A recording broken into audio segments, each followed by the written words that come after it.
मध्य प्रदेश में विधानसभा चुनाव को लेकर कांग्रेस ने अपनी घोषणाओं का पिटारा खोल दिया है। कांग्रेस ने इस बार अपने 116 पेजों के वचन पत्र में आमजन से जुड़े 59 मुद्दों को शामिल किया है। इसमें 1290 वचन है। वहीं कांग्रेस के वचन पत्र को भाजपा ने छल, कपट और धोखे का पत्र बताया। कांग्रेस के वचन पत्र के दौरान पूर्व मुख्यमंत्री कमलनाथ ने कार्यकर्ताओं को संबोधित करते हुए कहा कि इसके लिए उन्हें 9000 सुझाव मिले थे। उसके बाद 1 साल की मेहनत में इसे तैयार किया गया है। कांग्रेस के वचन पत्र में 2 रुपए किलो गोबर खरीदने, युवाओं के लिए 2 लाख पदों पर भर्ती, उद्योग का एमपी में हब, सामाजिक सुरक्षा पेंशन योजना 600 से बढ़ाकर 1200 रुपए देने के साथ कई लोक लुभावन घोषणाएं की है। आज मध्य प्रदेश में सबसे बड़ी चुनौती है, जैसे 20 साल पहले, 10 साल पहले शासकीय सिस्टम चलता था, जब कोई इंटरनेट नहीं था, जब कोई लैपटॉप नहीं था, और आज में बहुत अंतर है। ये हमें समझना है। अंतर तो हो गया, पर हमारे सिस्टम में अंतर कैसे होगा, ये सिस्टम में अंतर लाने की बहुत बड़ी आवश्यकता है और चुनौती है। तो इसको वचन पत्र के लिए हम क्रियान्वयन करने के लिए हमने मजबूत प्रशासनिक व्यवस्था करने का निर्णय लिया है और उसे भी हमने वचन पत्र में जोड़ा है, क्योंकि वचन पत्र का क्रियान्वयन करने के लिए हम कैसे करेंगे वो भी हमने जोड़ लिया है। आज हम 2023 के लिए कांग्रेस के नारे की भी औपचारिक घोषणा कर रहे हैं। हमारा उद्देश्य है कि मध्य प्रदेश का हर परिवार खुशहाल हो, इसलिए इस बार हमारा नारा है, कांग्रेस आएगी खुशहाली लाएगी। ये हमारा नारा है।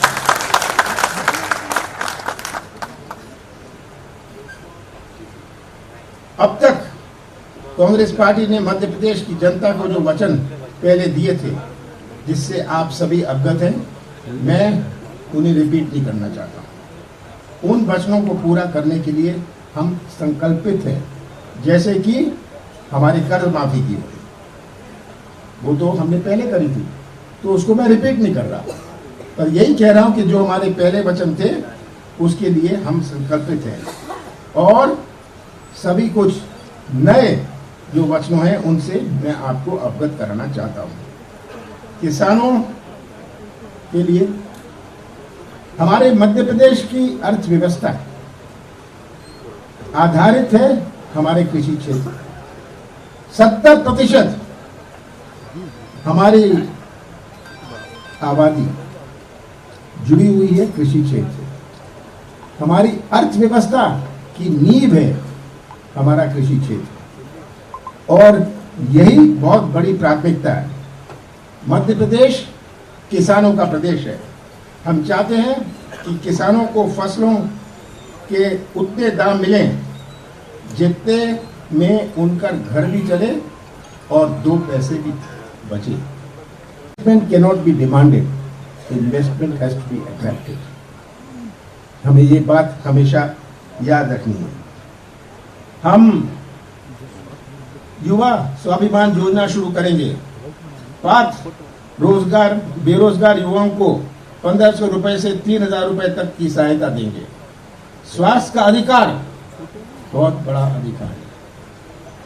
ये हर परिवार आज स्वास्थ्य व्यवस्था से पीड़ित है। लोगों को मकान बेच देना पड़ता है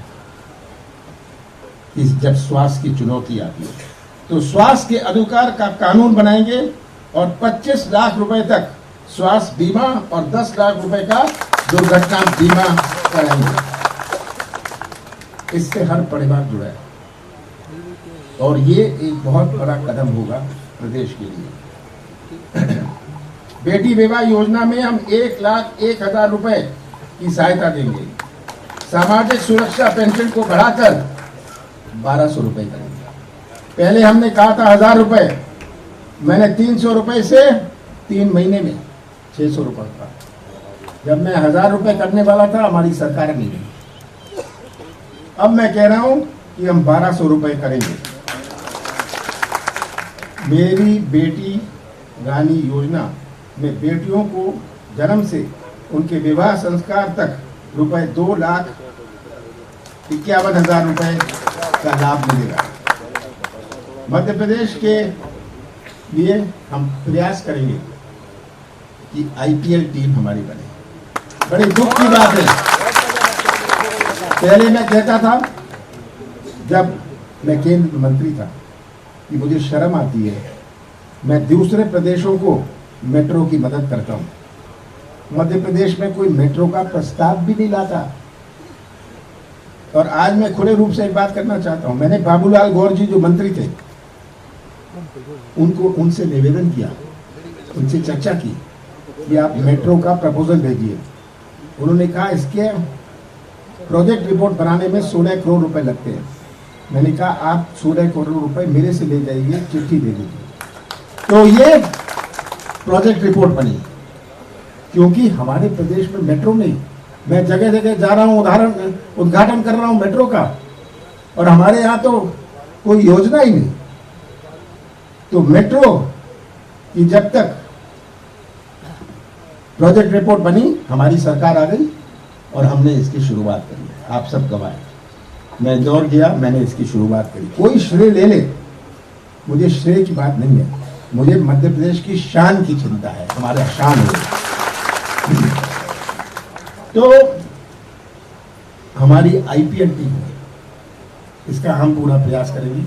हम पूरा प्रोत्साहित करेंगे कि खिलाड़ियों को के लिए पदक लाओ, पद पाओ, पदक लाओ, करोड़पति बन जाओ, और पदक लाओ, कार पाओ योजना हम शुरू करेंगे, ताकि उनको इसमें हम पुश कर सकें।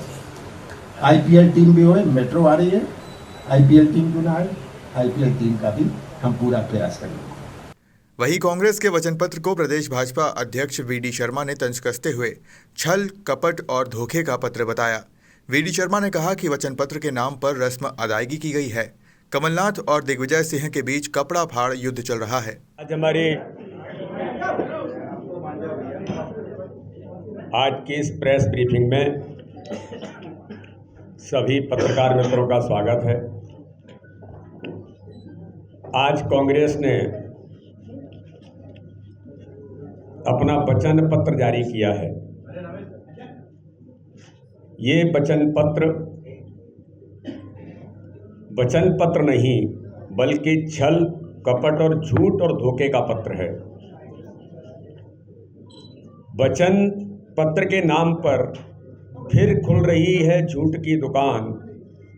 छीन लेंगे ये कांग्रेसी गरीब का रोटी, कपड़ा और मकान। ये इतिहास इस मध्य प्रदेश का कांग्रेस का कहता है कि 2003 के समय में जब कांग्रेस की सरकार थी, तब इस मध्य प्रदेश को श्रीमान बंटाढार ने मध्य प्रदेश का बंटाढार किया था और दुरावस्था के दौर में ला करके खड़ा किया था।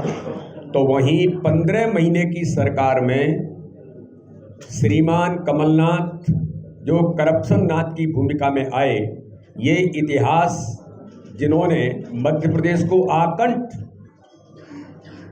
भ्रष्टाचार में डुबो करके दुरावस्था के दौर में लेकर के गए थे, ये मध्य प्रदेश का कांग्रेस का इतिहास कहता है। और आज तो ये जो वचन पत्र की रस्म अदायगी की गई है कि मिस्टर करप्शननाथ और मिस्टर बंटाढार के मध्य चल रहे कपड़ा फाड़ द्वंद्व और घमासान के बीच आज कांग्रेस के वचन पत्र की रस्म अदायगी की गई है। हालात ये दिख रहे हैं कि जैसे तैसे आगे बढ़ो, खत्म करो, दुनिया खत्म हो चुकी है। ये हालात इनके बन गए कांग्रेस के। रस्म अदायगी आज केवल इतनी भर की गई है और कपड़ा फाड़ युद्ध दोनों में श्रीमान 76 और श्रीमान 77 के बीच लगातार मध्य प्रदेश के अंदर आज जो हुआ है और परिवार की लड़ाई जो शुरू हुई है, वो आपके सामने पूरे मध्य प्रदेश को आज दिखाई दे रही है। ये वचन पत्र नहीं, सिर्फ झूठ का एक पुलिंदा कांग्रेस ने आज फिर मध्य प्रदेश की जनता के सामने रखा है। आपसी नोकझोंक के बीच कांग्रेस द्वारा जारी किया गया यह छल पत्र मध्य प्रदेश की जनता को ठगने का एक क्रूर मजाक है। इस छल पत्र की शुरुआत उसी किसान कर्ज माफी के वादे से की गई है जिसका झुंझुना राहुल गांधी ने 2018 के अंदर बजाया था। मुझे तो आश्चर्य होता है कि थोड़ी बहुत नैतिकता भी अगर होती तो कांग्रेस के इस नेतृत्व को, जिन्होंने मध्य प्रदेश को बंटाढार बनाया, जिन्होंने इस मध्य प्रदेश को दुरावस्था के दौर में लेकर के गए, जिन्होंने 15 महीने की सरकार में हर गरीब के हक और अधिकार को छीना, आप किस मुंह से आज फिर वादे करने का काम कर रहे हैं? किस मुंह से आप आज के वचन पत्र में, जो 2018 के अंदर आपने कहा था, जिसको 750 वचन पत्रों में से एक वचन पत्र को आपने 15 महीने की सरकार में पूरा नहीं किया था, श्रीमान करप्शन नाथ जी और श्रीमान बंटाढार, जो आज तो दोनों तलवारें खिंच गई हैं, मैं पूछना चाहता हूं कि आपने किस मुंह से इस वचन पत्र के अंदर फिर से छल कपट और धोखे की राजनीति मध्य प्रदेश की जनता के साथ करने का प्रयास किया है? अजब यह नहीं है कि वो झूठ बोलते हैं, गजब तो यह है कि वो बार बार झूठ बोलते हैं। और कहा था कि अगर कर्ज माफी नहीं हुई तो 10 दिन के अंदर मुख्यमंत्री बदल देंगे, और मुझे लगता है 15 महीने के अंदर पता नहीं कितने मुख्यमंत्री बदल देने चाहिए थे। कांग्रेस की कर्ज माफी 15 महीने में पूरे मध्य प्रदेश की जनता ने देखी है। 3 तरह के फार्म भरवा करके, किसानों की कतारें लगा करके, घंटों किसानों को जिस प्रकार से कष्ट दिया गया था, और फिर जाकर